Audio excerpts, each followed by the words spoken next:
What are 5 things not to do in your child custody case? Hey there, my name is Ron Payne. I'm the CEO and managing partner at Payne Law here in Kernersville, North Carolina. And for the last 10 years, I've handled family law cases, as well as Mr. Granger, our family law attorney, who handles the cases here for us. We wanted to share with you 5 tips today, what not to do while you've got a family law case, custody case pending regarding your children. The first one is don't involve your kids in the case. Just telling them all of the bad things about the other parent is not only does it look bad in court and it's disparaging, it's a really bad look to the judge, and our judges will not only hold it against you but actively punish you or reduce your child custody time. But it's also permanently damaging to the children. They will figure out the weaknesses and flaws of the other parent on their own.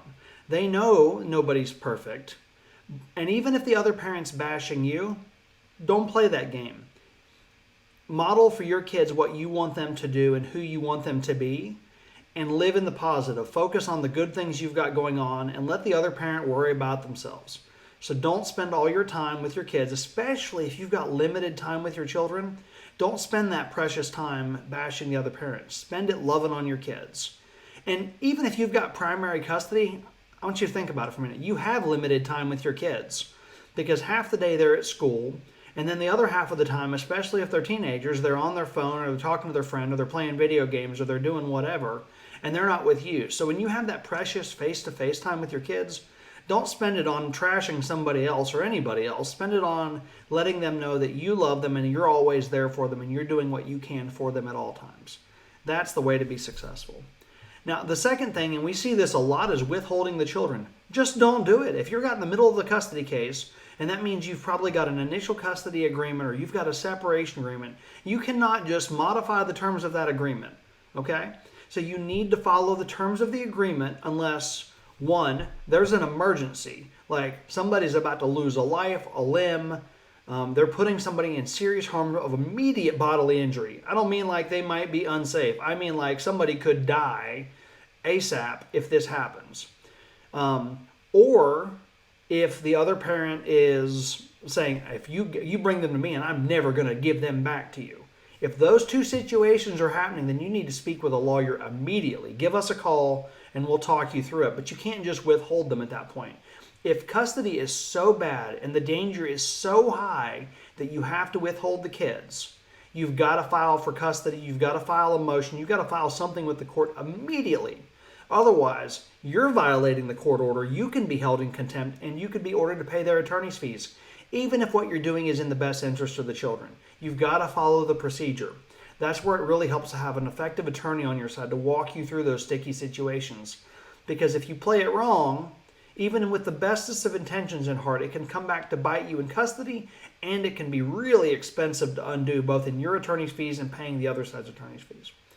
Third thing not to do, when you're in the middle of a custody case, it is not the time for drugs and alcohol. Not that you should ever do that around your kids, but if you hit the occasional joint or if you have the occasional beer, when you've got your kids is not the time to do it.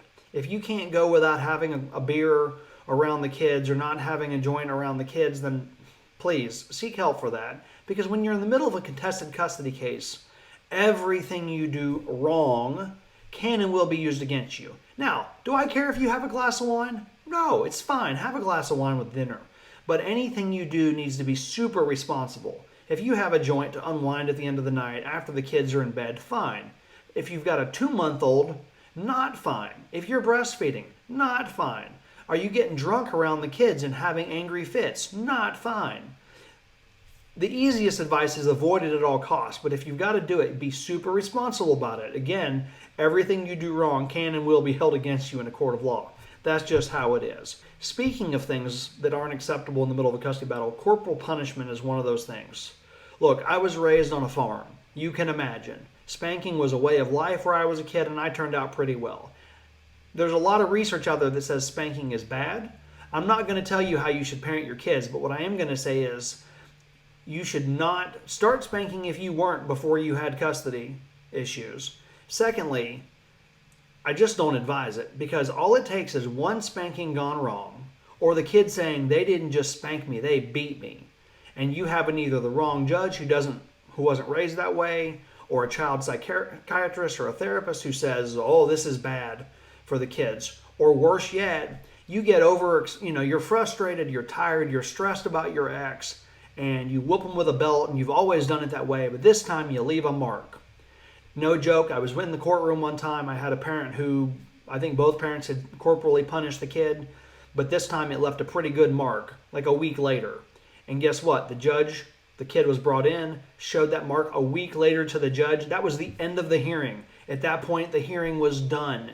No more evidence was presented by anybody because the kid showed there's a mark on my leg. That doesn't mean that the other parent meant to do it. There wasn't ill will. They weren't trying to abuse the child. But in that case, it resulted in immediate loss of all custody, especially when you're talking about teenagers who get to talk to a judge about what their opinion is. They're going to say what they need to say to get what they want in front of a judge. Don't do corporal punishment if you're in the middle of a custody case. And if you've got questions about that, again, speak to your lawyer so that they can guide you on what your judges that the case is going to be in front of find acceptable.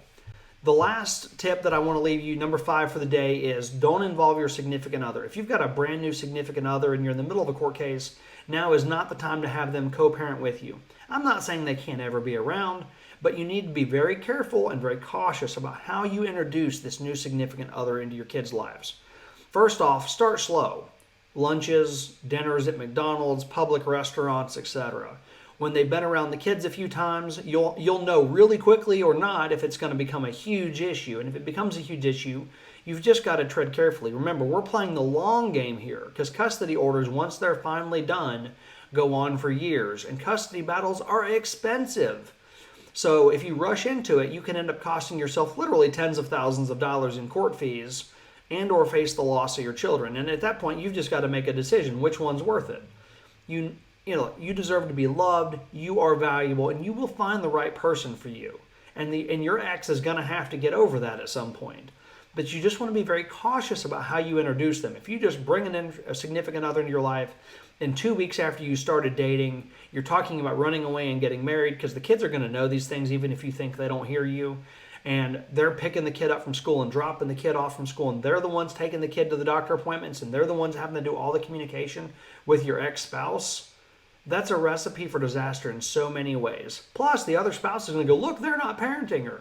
Oh, they're doing things in front of the kids. You just want to be really careful about that.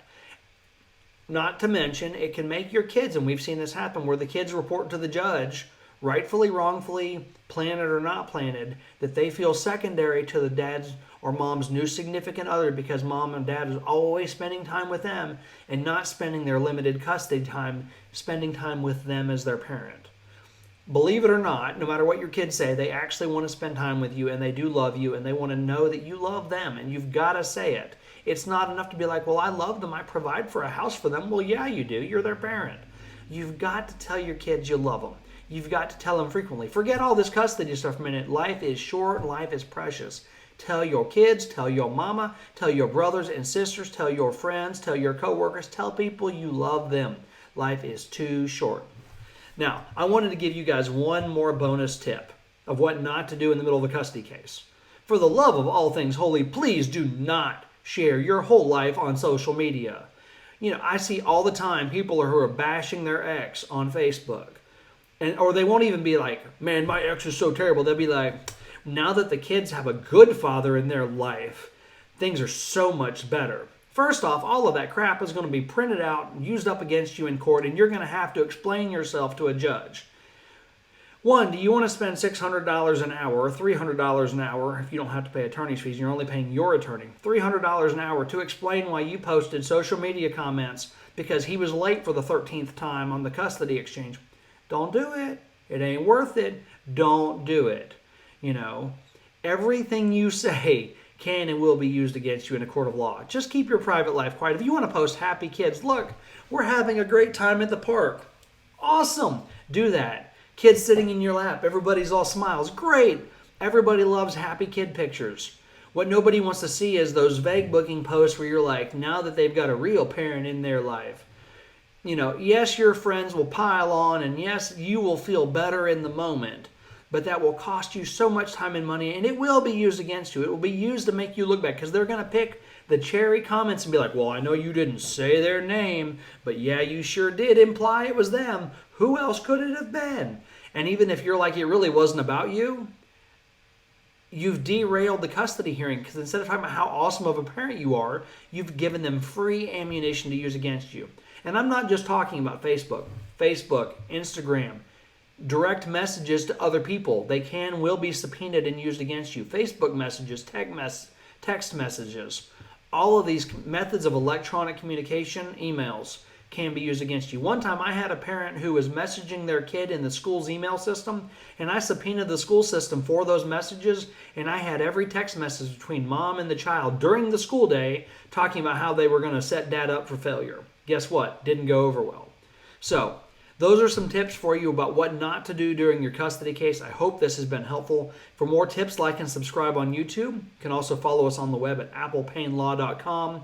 And if you'd like to set up a consultation with one of our family law attorneys about how we can help you with your custody case in Forsyth County, we also handle uncontested cases in Guilford County. So if you're doing like a separation agreement in Guilford or Alamance, we can help you there. If it's litigation and you're in the middle of the court, we focus on Forsyth County. Give us a call at 336-281-6928, and we will be glad to set you up with a consultation and talk in depth about how we can help you out. Hope this has been helpful, and hope you have a great day. Thanks.